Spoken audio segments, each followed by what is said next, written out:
Ya, seluruh anggota serta undangan yang telah hadir pada hari ini. Pertama-tama marilah kita memanjatkan puja dan puji syukur kita kehadirat Allah Subhanahu wa taala yang telah melimpahkan rahmat barokah serta hidayahnya kepada kita semua sehingga kita masih diberikan kehidupan dengan menyandang iman dan Islam. Yang kedua, salam dan sholawat senantiasa dicurahkan kepada junjungan kita Nabi Muhammad SAW yang kita harapkan syafaatnya kelak akhirat. Yang ketiga, kami ucapkan terima kasih kepada Ustadz Dr. Habib Fakam MSI yang hari ini alhamdulillah bisa bertemu memenuhi undangan dari Ibu Iwati. Terima kasih sebelumnya kami haturkan. Terima kasih pula kehadiran Ibu Ketua DPD atau nuwun rawuhnya, dan terima kasih kepada Ibu Ketua yang telah menyelenggarakan acara ini, dan juga terima kasih kepada Ibu Haja Asih yang telah menyediakan tempat waktu serta insya Allah undangan terbuka. Dan juga terima kasih kepada seluruh hadirin yang telah hadir pada hari ini. Sebelumnya kami bacakan susunan acara kita pada hari ini, yaitu yang pertama pembukaan, yang kedua yaitu acara inti, yaitu Mau'izatul Hasanah dari Ustadz Dr. Habib Fakam MSI. Sekaligus nanti kami mohon untuk doa penutupnya Pak Ustadz. Kemudian insya Allah kita bisa melaksanakan sholat jamaah akhir, kemudian yaitu ditutup dengan buka bersama. Mengawali acara ini kita buka bersama-sama dengan pembacaan Al-Fatihah.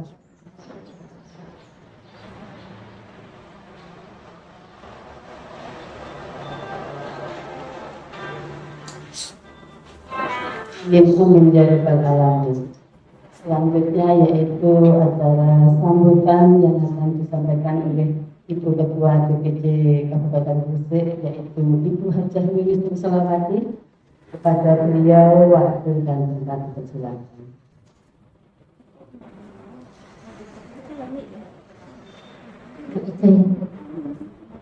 Assalamualaikum warahmatullahi wabarakatuh. Terima kasih lawannya ibu semua. Terima kasih Pak Amin, meskipun agak maksa akhirnya bisa di sini karena jadwalnya Pak Amin itu padat banget. Ibu itu Pak Amin, saya cerita sedikit, saya tidak banyak-banyak ya. Ini kalau buka bersama kita berdua itu sepertinya sudah sering. Tapi untuk siraman rohani itu baru kali ini. Katanya Bu Yuni siraman rohani.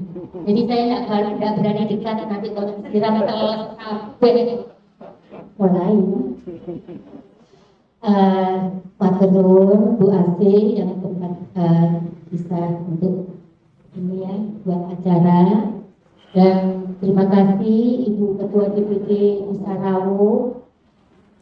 Besok karena besok juga ada acara bukber di DPD ya, mau ada rapat juga yang ininya. Matur nuwun ya semua ibu pengurus dan ibu-ibu semua. Ternyata juga ada yang baru di sini, ada Mbak Yuyun yang baru. Selamat datang di komunitas Iwapi, Mbak Yuyun, Mbak Iin. Ini baru juga, alhamdulillah, Bu Rahmawati. Tiap bulan kami Iwapi Gresik ada anggota baru masuk antara 2-3, alhamdulillah.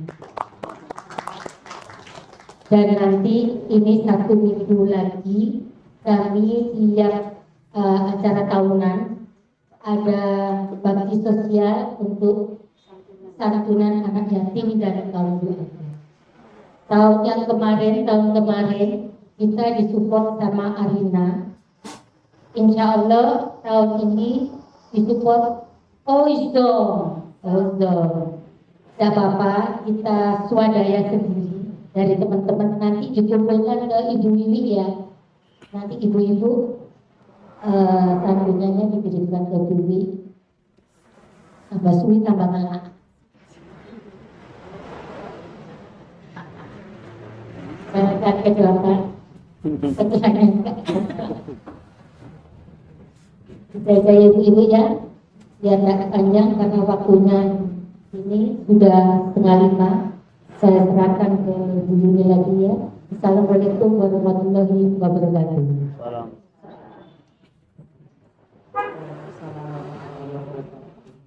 Terima kasih sambutannya dari Ibu Ketua. Karena untuk menyingkat waktu, kita langsung ke acara yang kita tunggu-tunggu, yaitu Mau'idatul Hasanah yang akan disampaikan oleh Ustaz Dr. Hamid Farhan MS. Pada beliau dipersilakan. Sekaligus jangan lupa Bapak untuk penutup doa sekalian.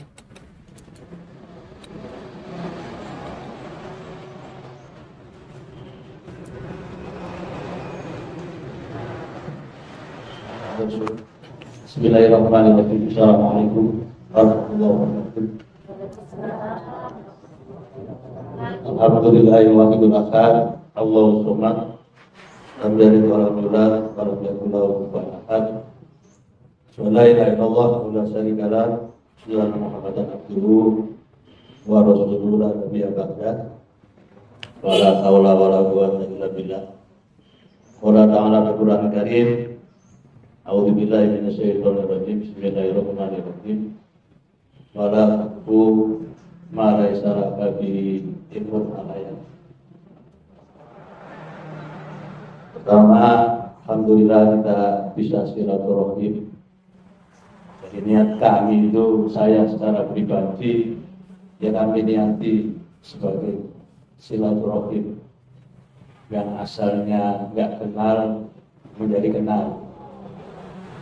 Cuman tajuknya siraman rohani.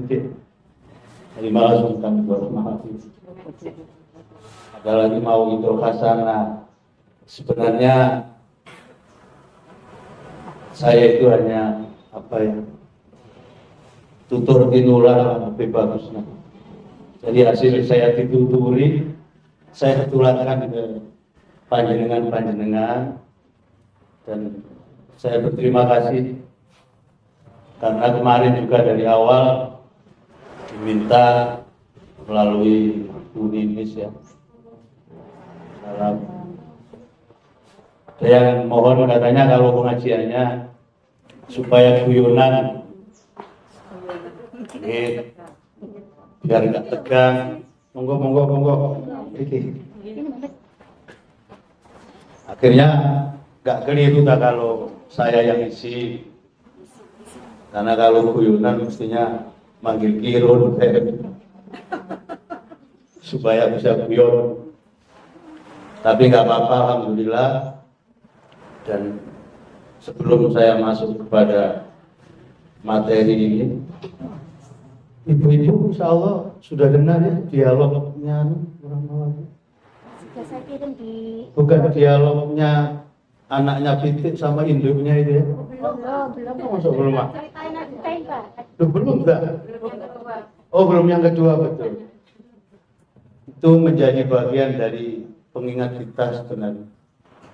Kata Pitik kecil Bu ya, yang sudah tahu ceritanya, tanya pada maknya itu, kenapa kok manusia itu semuanya punya nama gitu, sementara kita yang ayam ini kok cuma namanya cuma ayam tok gitu.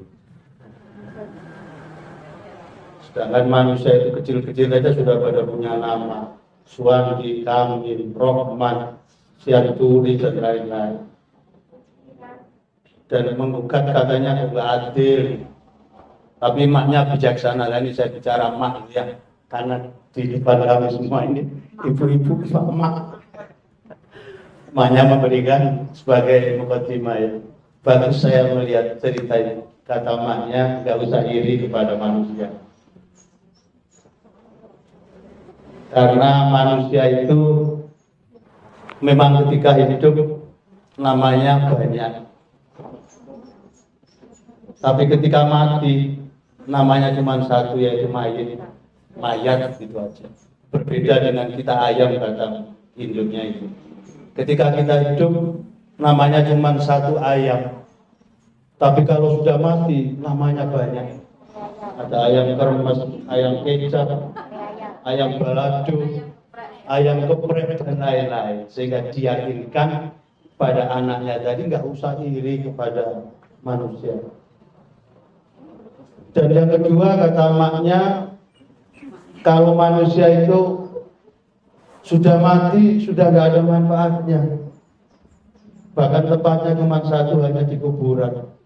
Tapi kalau kita ayam, katanya kalau kita mati tempatnya di restoran, di warung, di mana-mana itu ada. Di luar itu. Ini bagian dari kita membaca cerita itu ya kreatif dan mengusik saya untuk menjadi muqaddimah ini. Dan betul bahwa itu bagian dari pengingat kita bahwa manusia itu kalau sudah mati sebenarnya nggak ada apa-apanya kecuali satu adalah amal ibadah. Ibu-ibu yang saya hormati, saya tadi diceritain sama beliau tentang peran ibu dan iwa. Mengingatkan saya sebuah buku yang ditulis oleh seorang Katolik dari Jerman, Profesor Nurdiri, yang berjudul History of Struggle Throughout the Great Wisdom Muhammad, sejarah tentang kenabian dan kepemimpinan Muhammad. Ternyata Nabi Muhammad itu sebelum menjadi nabi itu derek, kalau saya bayangkan ya ketua IWAPI ya, Ikatan Wanita Pengusaha. Siapa coba Ibu masih ingat? Nabi Muhammad sebelum menjadi nabi itu derek seorang pengusaha multinasional perempuan, Khadijah binti Khuwailid, istrinya yang akhirnya kemudian menjadi istrinya sendiri. Dan ternyata sebelum menjadi nabi itu harus menjadi sales dulu. Sales Nabi Muhammad mengantarkan barang dari Sam, seluruh jazirah Arab, ikut kepada seorang pengusaha multinasional, Khadijah binti Khuwailid. Jadi ternyata kenabian itu tidak jauh dengan IWAPI. Dan betul, sejarah masuknya Islam di mana saja itu identik dengan pengusaha. Sehingga agama itu berarti juga jalan passwordnya itu adalah pengusaha. Karena itulah Bapak, Ibu-ibu, biasa Bapak kan ada satu muncul di atas. Saya pancing karena Bapaknya ada satu. Kira-kira kalau dalam renungan Ramadan ini saya singkat saja bahwa di dalam selama kami mempelajari ilmu agama itu ternyata cuma hanya 3 poin, Ibu-ibu. Semua yang saya pelajari buku-buku agama, Al-Quran, tafsir, itu hanya 3 poin. Pertama adalah pesan Al-Quran dan buku agama atau ajaran agama itu mengingatkan kepada kita bahwa apapun yang kita lakukan ini, segala usaha yang kita kerjakan ini semata-mata adalah untuk beribadah kepada Allah. Itu satu. Jadi saya pelajari, bahkan maaf, saya justru khatam itu ke teologi. Saya mungkin injil itu khatamku lama waktu. Al-Quran malah selama saya sampai sekarang belum pernah khatam saya itu. Cuma ikut khataman bolak-balik. Karena ada jajan-jajanannya itu menjadi tertarik. Jadi pertama poin itu bahwa aktivitas kita keseharian itu tidak lain semata-mata mari kita niati untuk beribadah kepada Allah. Ketika kita bicara tentang ibadah, maka sesuatu ibadah itu akan bagus kalau ada yang kita sebut dengan ikhlas. Makanya dalam Al-Quran itu ada mukhlisina lahu-din. Ikhlas itu menjadi password untuk menjadi utama atau keunggulan dari ibadah kita. Ternyata saya pelajari juga pengertian tentang ikhlas itu mulai dari yang paling ringan sampai yang paling berat. Pernah dicontohkan oleh sahabat Nabi Ali bin Abi Thalib tentang ikhlas. Suatu ketika Ali bin Abi Thalib pernah ditantang oleh orang-orang Quraisy untuk main anggar pedang.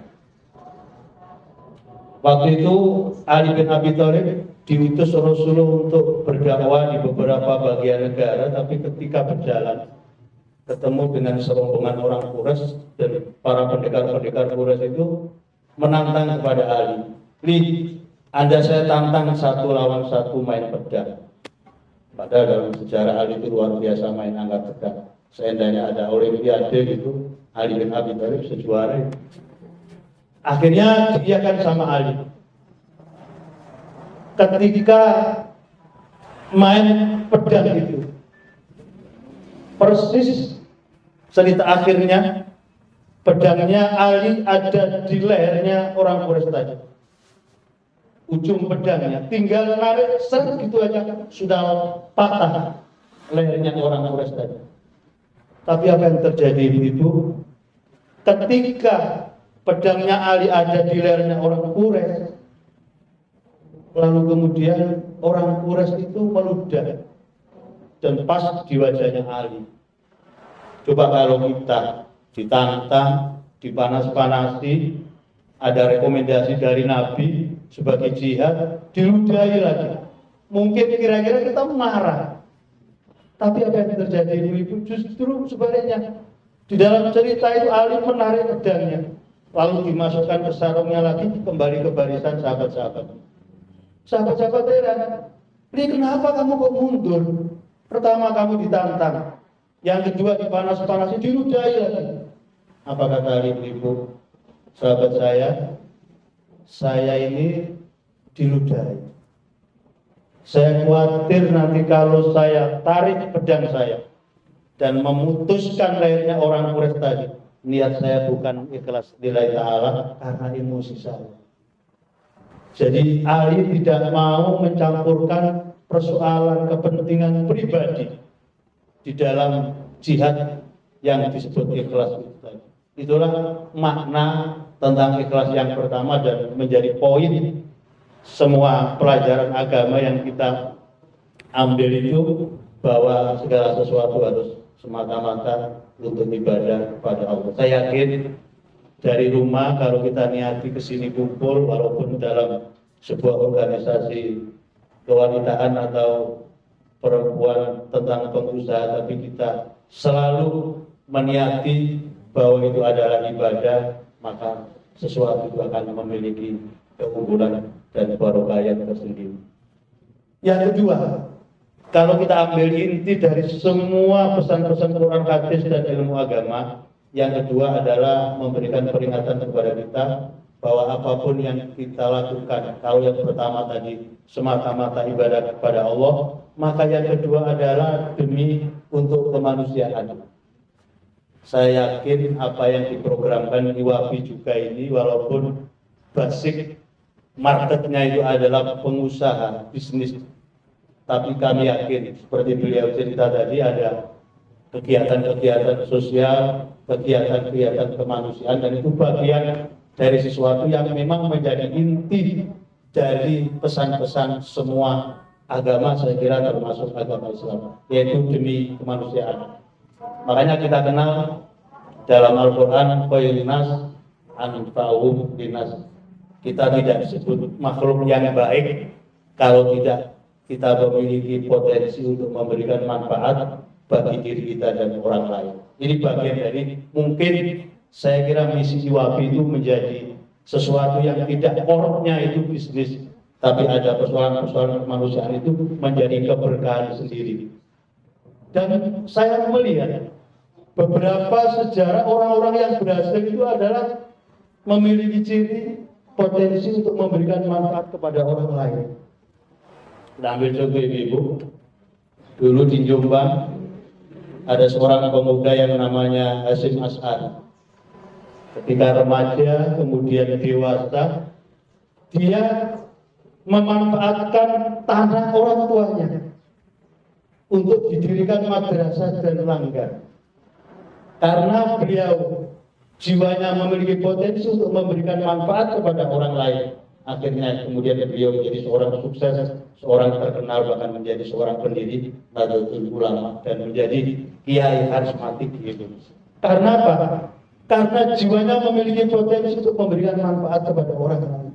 Separuh dari tanah orang tuanya itu kemudian diwakafkan untuk pendirian musola dan madrasah, pondok pesantren, dan akhirnya kemudian menjadi organisasi terbesar di Indonesia, itu Nahdlatul Ulama. Karena apa? Karena beliau memiliki potensi jiwa memberi manfaat kepada orang lain. Di Jogja ada seorang pemuda yang namanya Darwis, Muhammad Darwis, kemudian dewasa menjadi seorang dahlan, putra dari pedagang batik di Kauman.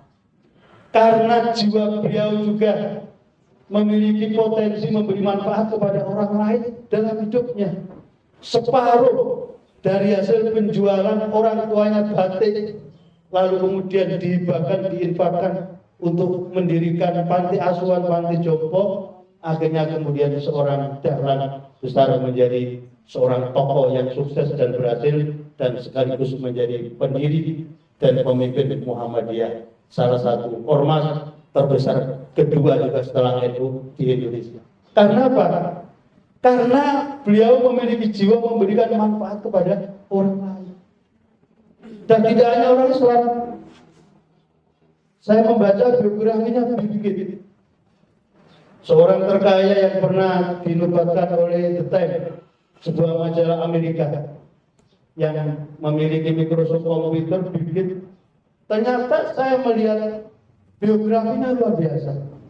Ternyata Bill Gates itu menciptakan Microsoft komputer itu bukan semata-mata urusan bisnis, tapi dia memberikan peluang, keinginan, cita-cita supaya komputer itu dimanfaatkan oleh orang seluruh dunia, termasuk orang Islam.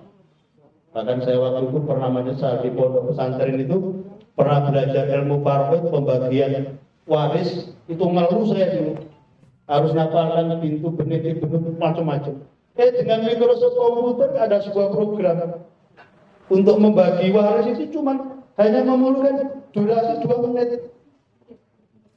Kita masukkan, kemudian kita entry yang meninggal, siapa aja yang ditinggalkan, warisnya apa saja, ada pesan apa aja, kita klik, cuma 2 menit itu keluar hasilnya. Bahkan dalil akli nakilnya sudah keluar. Ini gara-gara juga seorang Bill Gates.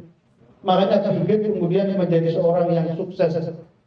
Karena apa? Karena di dalam jiwanya punya keinginan ketika menetapkan Microsoft komputer adalah agar supaya dimanfaatkan oleh orang di seluruh dunia, termasuk orang Islam. Dan ada lagi mungkin sebuah corporation telepon genggam zaman dulu, Nokia, dari Helsinki, Finlandia.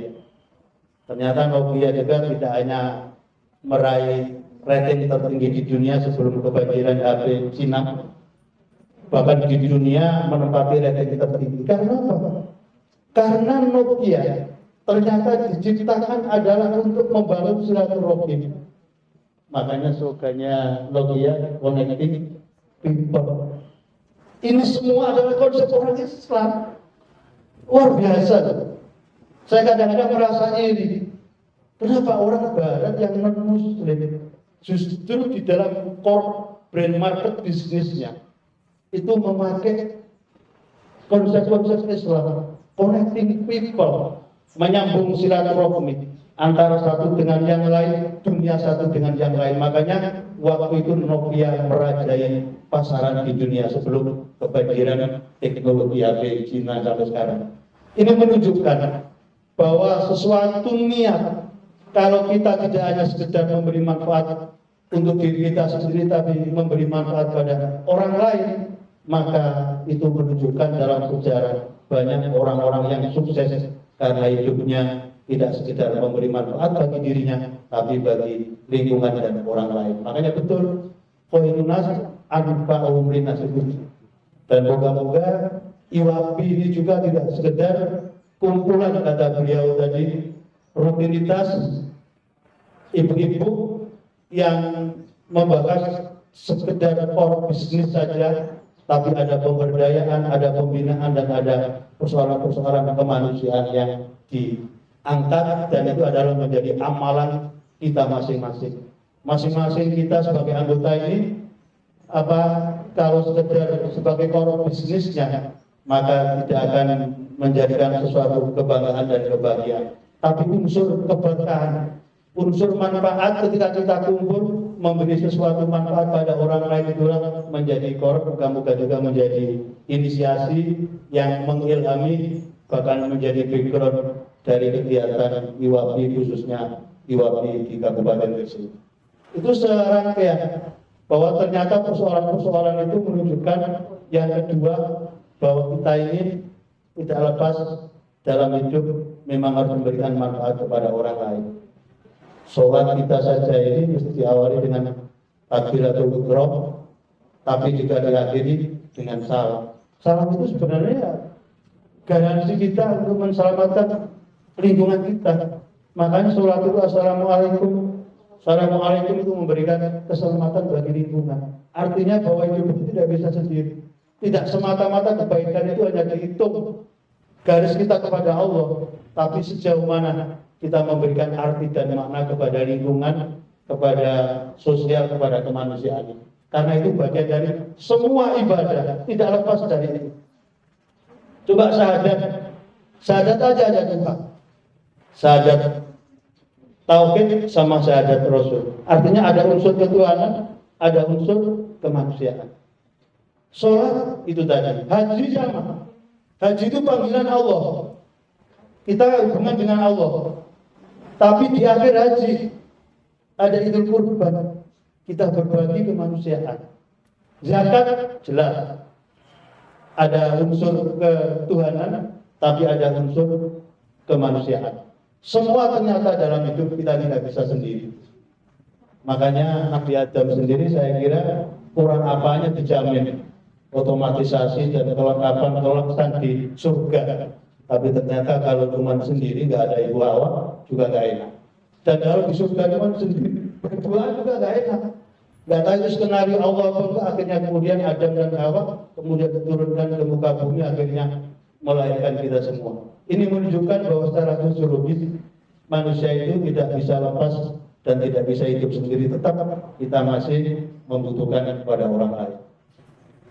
Ibu-ibu yang dimuliakan Allah, yang ketiga poin dari selama yang saya pelajari dalam Quran, hadis, tafsir, termasuk ilmu agama. Kalau yang pertama tadi semata-mata aktivitas kita untuk ibadah kepada Allah, yang kedua adalah kemanusiaan, dan yang ketiga ini ternyata kita tidak boleh alergi terhadap perubahan.